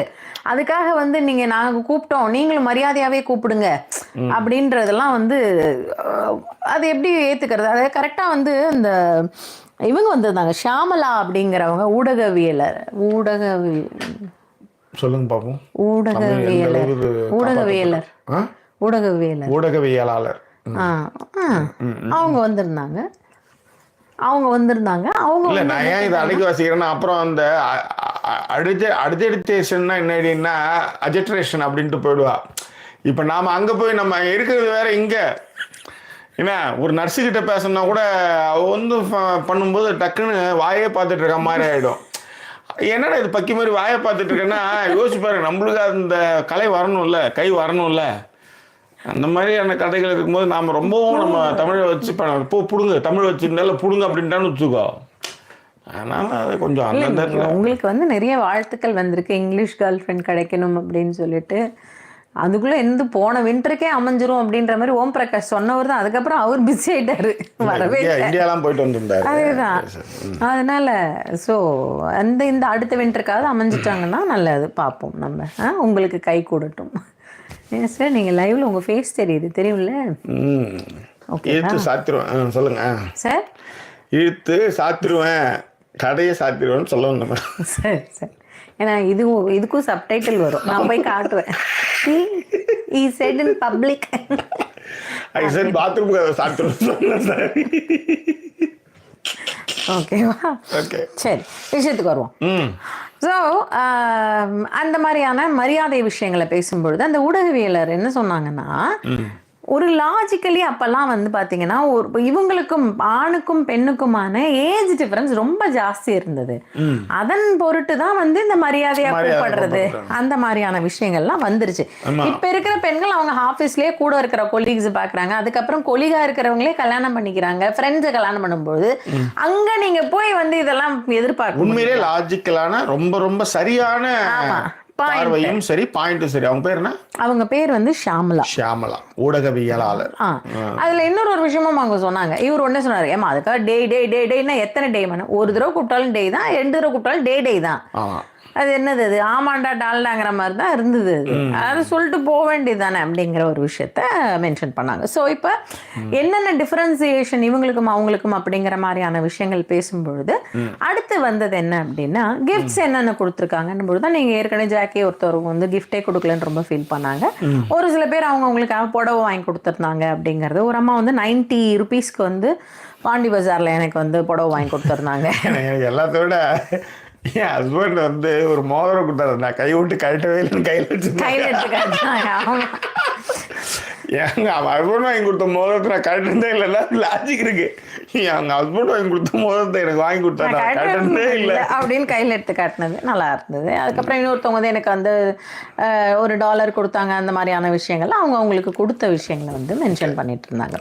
ஸோ இந்த பக்கம் கேட்டாங்க, உங்களுக்குலாம் கிஃப்டே கொடுக்கலாம். அவ்வளோதான் சார், கிஃப்ட் எப்படி சார் கொடுக்காம இருப்பாங்க, வந்துருவான் அவன் காலை வச்சிரும் நான் வீட்டு உள்ளார அப்படின்ற மாதிரி பேசணும். உடனே இன்னொரு ஆண்டி அந்த பக்கத்துல இருந்து, அதாவது 80s ஆண்டி, இதுதான் சார் இங்க இருக்கிற பெண்களோட ஒரு பெரிய விஷயமே, எங்களுக்கும் எதுவுமே இல்லைன்னாலுமே நாங்க வாழ்ந்துட்டு தான் இருந்தோம் அப்படிங்கிற மாதிரி ஃபர்ஸ்ட் எடுத்துட்டு வந்தாங்க. அதுக்கப்புறம் இங்க வந்து என்ன சொன்னாங்க அப்படின்னா, எல்லாரும் வெளியில போவீங்களா, எங்கெங்கெல்லாம் வெளில போயிருக்கீங்க, சண்டே என்ன உடனே எல்லாருமே சொன்னாங்க, வீக்கெண்ட்னா வெளில போயிடுவோம், எப்போ எங்களுக்கு தோணுதோ ஒரு பைக் எடுத்துகிட்டு போயிடுவோம் சார், நைட் 2 மணியாக இருந்தாலும் போகணும்னா வெளில போயிட்டு வந்துடுவோம் நாங்கள் அப்படிங்கிற விஷயத்தை இந்த பக்கத்தில் இருக்கிற 2000 பெண்கள் சொல்லும் பொழுது உங்களுக்கு எப்படி இந்த மாதிரியான விஷயங்கள் அப்படின்றப்ப ஒரு அம்மா என்ன சொன்னாங்க, சண்டேனாலே பயம்தான், சொத்தை வடிச்சு கொட்டுறதுக்குள்ள. ஆமா சண்டே அவங்க வந்து ஃபர்ஸ்டே சிரிச்சாங்க சண்டேன்னு சொல்லும்போது. அதுக்கு தான் ஃபர்ஸ்ட் இந்த இன்னொரு ஒரு ஆண்டி கீழே இருக்கிற ஆண்டி என்ன சொன்னாங்கன்னா, நாங்கெல்லாம் ரொம்ப இதுவும் வெளியில போனோம் sir, but we have memories. என்ன மெமரிஸ்? காய்கறி அதுதான் எனக்கும் புரியல. மெமரிஸ் சொல்லுங்க, வீட்டுள்ளாரே என்ன மெமரிஸ்? நாங்க வந்து ஒரு அதுக்கு அவங்க வந்து சொன்ன இன்னொரு ஆண்டி ஒரு மெமரி சொன்னதான் எனக்கு சிரிப்பா இருந்தது. ஒரு பனானா வாங்குறதுக்கு 90 பைசா எங்க கிட்ட கிடையாது சார், ஒரு பைசாவும் எண்ணி சேர்த்து 90 பைசா போய் நாங்க பனானா வாங்கிட்டு வந்தோம். அத மாதிரி நாங்க கஷ்டம் ஏகப்பட்டது பட்டிருக்கோமே. இது எப்படி ஒரு குட் மெமரி ஆகும்னு தெரியும் எல்லாருக்குமே. மெமரி அது மட்டும் நல்லா தெரியுது. மகிழா அந்த கமெண்ட் டக்குன்னு கண்ணில் பட்டுச்சு, அது மட்டும் நல்ல மெமரி. என்னன்னா அதாவது மாமான்னு கூப்பிட்டுருக்காங்க இவங்க. ஓ மகிழா வந்து புருஷனை வந்து மாமான்னு கூப்பிட்டுருக்காங்க. அதுக்கு அவங்க மாமனார் வந்து என்னம்மான்னு கேட்டிருக்காரு. சரியான டைமிங் இது. கரெக்டு தான். இந்த மாதிரியான கிரிஞ்சான மெமரிஸ்லாம் நிறைய இருக்குன்னு சொல்லலாம். ஓகே ஓகே அவங்க வந்து அதுக்கு எங்களுக்கு நிறைய மெமரிஸ் இருக்கும்போது இவங்க இப்படி ஒரு மெமரியை சொன்னாங்க. இவங்க என்ன சொன்னாங்க, அது வந்து பொண்ணு சொன்னாங்க, சார் வெளியிலேயே கூட்டிட்டு போகலன்னா எங்களுக்கு ஸ்ட்ரெஸ்ஃபுல்லாக தானே சார் இருக்கும்னு தான் உடனே தாண்டி பிடிச்சிட்டாங்க. இது ஒரு நல்ல words. nowadays these girls are having this kind of words. பசங்களை இவங்க டார்ச்சர் பண்றாங்க. காசு நான் கொடுத்த பால்லாம் ரத்தமா போகுது அப்படின்னு இந்த இவங்க மகாநதியில இதுல சொல்லுவாங்க, சொல்லுவாங்க. அந்த மாதிரி கதையா நான் கொடுத்து வளர்த்த பால் கொடுத்ததெல்லாம் வந்து அங்க சைக்கோ கிட்ட மாட்டிட்டு அலையுதுங்களே அப்படின்ற மாதிரி பேச்சுக்கலாம். அவங்க அப்படிதான் பேசுங்க. அவங்களுக்கு ஆனா அவங்க சொல்லும்போது வேற எனக்கு 3 பசங்கம்மா, நான் அவங்களுக்காக பேசலன்னு வேற சொல்லும்போது தெரிஞ்சிருச்சு. சரியா? வெளியில கூட்டுட்டு போங்கன்னு இந்த பசங்க சொல்லுது, அந்த பசங்க கூட்டு போறாங்க, அவ்வளவுதானே. இது எதுக்கு சார் ஸ்ட்ரெஸ்? என்ன சார், எங்களுக்கும் தான் ஸ்ட்ரெஸ் இருந்தது அந்த காலத்துல, ஏகத்துக்கு ஸ்ட்ரெஸ் இருந்தது. மாமியார் ஸ்ட்ரெஸ் இருந்தது, நாத்தனார் ஸ்ட்ரெஸ் இருந்தது, பினான்சியல் ஸ்ட்ரெஸ் அப்படின்னு இவர் சொன்னார். உடனே பினான்சியல் ஸ்ட்ரெஸ் எங்களுக்கு கிடையவே கிடையாது. 1000 ரூபாய் சம்பாதிச்சாங்கன்னா 999 ரூபாய்க்குள்ளேயே நாங்க குடும்பம் நடத்திடுவோம் அப்படிங்கிற ஒரு விஷயத்த சொன்னாங்க. அந்த பட்ஜெட் வந்து உண்மையிலேயே 80sல இருக்கிறவங்க அடிச்சுக்க முடியாதுன்றத கருப்பணிப்புன்னு சொன்னாரு. ஏன்னா கண்டிப்பா நீங்க வந்து அதாவது முந்திரி பருப்பு வந்து ஒரு மாசத்துல உள்ளார வர்றது வந்து கட் ஆகிறதுமே அது அங்க அந்த வாரத்துல வர்ற அந்த மாசத்துல வர்ற விசேஷங்களை பொறுத்து. இது ஒரு விஷயம் இருக்கு. இதுல நான் இன்னொரு ஒரு கேள்வியா கேட்கிறேன். எத்தனை 80sகள்ல இருந்த அம்மாக்கள் அதுக்கப்புறம், அதாவது அவங்க கையில காசு இருந்த விட்டுருங்க, காசே கொடுக்காம ஹஸ்பண்ட்ஸே தான் மெயின்டைன் பண்ணிருப்பாங்க. இது ஒரு விஷயம். வந்ததுக்கு அப்புறம் எப்படி மாறினாங்க அப்படிங்கறதும், ஒரு மாலுக்கு நீங்க அவங்கள கூட்டு போனீங்கன்னா என்ன மாதிரியான விஷயங்கள் பர்ச்சேஸ்கள்லாம் பண்ணாங்கிறதும் இருக்கு. ஏன்னா எனக்கு பெரிய ஆச்சரியமே, எங்க அம்மா கிட்ட எல்லாம் கையில பைசாவே கிடையாது. அவங்க வந்து என்ன அப்படின்னா ஏகத்துக்கு செலவு பண்ணாங்க. அந்த மால்லாம் போகும்பொழுது எங்க அம்மா பர்ச்சேஸே வேற லெவல்ல பண்ணாங்க. எங்க அம்மா சொல்றேன், எங்க அப்பா இறந்ததுக்கு அப்புறம் அவங்க கிட்ட காசு வந்ததுக்கு அப்புறம் சொல்றேன். சோ இதுல 2 விஷயம் இருக்கு. அவங்களுக்கு அந்த டைம்ல பெருசா வந்து இப்ப இருக்கிற மாதிரி உங்களுக்கு போய் ஒரு ரேக்கா போய் எடுக்கக்கூடிய விஷயங்கள் அப்ப கிடையாது. ஏன்னா இப்ப கன்சியூமர்ஸ் எப்படி வந்து வாங்க வைக்கிறாங்க அப்படிங்கறதெல்லாம் இருக்கு. செலவு பண்றோன்றது ஒரு பக்கம் இருக்கட்டும், பட் இந்த மாதிரியான ஆப்பர்ச்சுனிட்டிஸும் அப்ப இல்லாம இருந்ததுன்னு சொல்றேன். நீங்க போய் மளிகை கடையில பில்லு கொடுத்தாதான், சாமான் எழுதி கொடுத்தாதான் அவர் எடுத்து தருவாரு. ஆமா இல்லையா? இப்ப இருக்கிறவங்களும் இல்ல, நல்ல வேலிடான பாயிண்ட். அப்ப வந்து கூட்டுறவு சிறப்பங்காடின்னு ஒண்ணு இருக்கும். அதுதான் வந்து நீங்க இப்ப பர்ச்சேஸ் பண்ற மாதிரியான ரேக்கா இருக்கும். அது உள்ளார நீங்க போய் வாங்கலாம். மற்றபடி நீங்க அண்ணாச்சி கடைக்கோ செட்டியார் கடைக்கோ போனீங்கன்னா சீட்டை எழுதி கொடுத்தீங்கன்னா அவங்க எடுத்து போட்டு சைக்கிளை வந்து கடைக்கார பையன் எடுத்து வீட்டுல போட்டு அதை வந்து நம்ம செக் பண்ணி வாங்கி வைப்போம் மாசம் என்ன அப்படின்னு சொல்லிட்டு. இதுதான் இதுல வந்து எழுதி நாங்க மல்லிகை வந்து வாங்குவோம் அப்படிங்கும் பொழுது எஸ், சில விஷயங்கள் கம்மியா தான் இருந்தது, நான் இல்லைன்னே மறுக்கவே இல்லை. பட் அப்போ உங்களுக்கு அந்த ஆப்பர்ச்சுனிட்டியும் இல்லைங்கிறது இருக்குல்லங்க. ஓகேவா? ஸோ இப்போ இந்த பட்ஜெட்டிங் பேசும்பொழுது இவங்கெல்லாம் பட்ஜெட்டிங் பேசுறாங்க. சரி, நீங்களாம் என்னம்மா பட்ஜெட்டிங் பண்ணுவீங்க அப்படின்பொழுது ஒரு பொண்ணு சொல்லிச்சு. சார், அந்த பொண்ணு சொன்ன ஃபர்ஸ்ட் பாயிண்ட் ரொம்ப லாஜிக். அப்போ இருந்த காஸ்ட் ஆஃப் லிவிங் வேற, இப்போ இருந்த காஸ்ட் ஆஃப் லிவிங் வேற. ஒரு அம்மா சொன்னாங்க, நான் வந்து 90 ரூபா சம்பாதிச்சேன், என் ஹஸ்பண்ட் இவ்வளோ சம்பாதிச்சார், வேலை போயிடுச்சு அவருக்கு. அதன் பிறகு அவருக்கு வந்து 5000 ரூபா சம்பளத்தை கொடுத்துட்டு வீடு கட்டியிருக்காரு. அவர் வந்து நான் வந்து ஒரு மெஷின் வாங்க சொன்னேன், அது ரொம்ப நல்ல ஐடியா, செகண்ட் ஹேண்ட்ல வாங்குங்க, உங்களுக்கு இந்த வேலை தெரியும்னு சொல்லி நான் வந்து அதை பண்ணேன். இப்போ வந்து அவருக்கு 5 லட்ச ரூபா அளவுக்கு வந்து வெறும் வாடகை வர்ற அளவுக்கு நாங்கள் வந்து நல்லா தான் சம்பாதிக்கிறோம், ராணி மாதிரி என்னை வச்சுருக்காங்க அப்படின்ற விஷயங்கள்லாம் சொன்னாங்க. நான் இல்லைன்னு மறுக்கலை. ஸோ இது வந்து சேவிங் பண்ண ஒரு முறை. பட் நீங்கள் காஸ்ட் ஆஃப் லிவிங் அப்படிங்கிறதையும் யோசிக்கணும்ல. 1000 ரூபா வந்து எங்கள் வீட்டுக்காரர் சம்பாதிப்பார் சார், அப்போ 100 ரூபா வாடகைன்னு நாங்கள் அந்த அம்மா. சரியா? அதன் பிறகு வந்து அந்த சம்பாத்தியத்தில் நான் இவ்வளோ சேமிப்பேன் அப்படிங்கிற விஷயங்களெல்லாம் மென்ஷன் பண்ணாங்க, which is fair enough. But இப்போ இருக்கிற காஸ்ட் ஆஃப் லிவிங் இருக்குல்ல, நான் வந்து ஒரு ஏரியாவில் வந்து இப்போ யானையை படிக்க வைக்கணும், அப்போ எனக்கு 25,000 ரூபா சம்பளம்னு வச்சுக்கோங்களேன், எனக்கு 10,000 ரூபா வாடகையே போயிடுமே. ஆமாம், 10,000 ரூபா வாடகை போச்சு அப்படின்னா நான் மீதி இருக்கிற 15,000த்துல நீங்கள் எனக்கு பால்ல இருந்து எல்லா விஷயங்களையும் நான் சேர்த்து அதன் பிறகு மீதி இருந்தால் தானே நான் அதை எடுத்துகிட்டு போய் சேவ் பண்ணுவேன். எக்ஸாக்ட்லி. அந்த மாதிரியான நிலைமையும் இருந்ததுல. நீங்க திரும்பவுமே வந்து நாங்க கஷ்டப்பட்டாலுமே கூட நான் ஏன் 10,000 ரூபா வீட்டுக்கு வாடகைக்கு போக மாட்டேன்னு நீங்க சொல்ல முடியாது. ஒரு பெட்ரூம் வீடா இருந்தாலுமே அந்த ஏரியால 10,000 ரூபா தான். நீ அப்ப ஏன் அந்த ஏரியால இருந்தீங்கன்னு கேட்டீங்கன்னா, எனக்கு டைம் முக்கியம், என்னோட குழந்தையோட டைம் ஸ்பெண்ட் பண்றது முக்கியம், விச் இஸ் டிஃபரன்ஸ். உங்களுடைய ப்ரையாரிட்டிஸ் அப்ப டிஃப்ரெண்ட் ஆகுது. ஸோ அதையுமே வந்து எல்லாருமே மென்ஷன் பண்ணிக்கிட்டு இருந்தாங்க. ஸோ எங்களை சப்போர்ட் பண்ண நினைக்கிறவங்க டிஸ்பிளே இருக்க டீட்டெயில் மூலமாக சப்போர்ட் பண்ணுங்க. விரிவான வீடியோ பார்த்து ரசிச்சிருப்பீங்க. மீண்டும் வேறு ஒரு எபிசோடில் சந்திக்கிறோம். அதுவரை நன்றி கூறிய பிறகு உங்கள் ஜாக்கி சேகர் மற்றும் வாய்ஸ் ஓவர் சைனிங் ஆஃப்.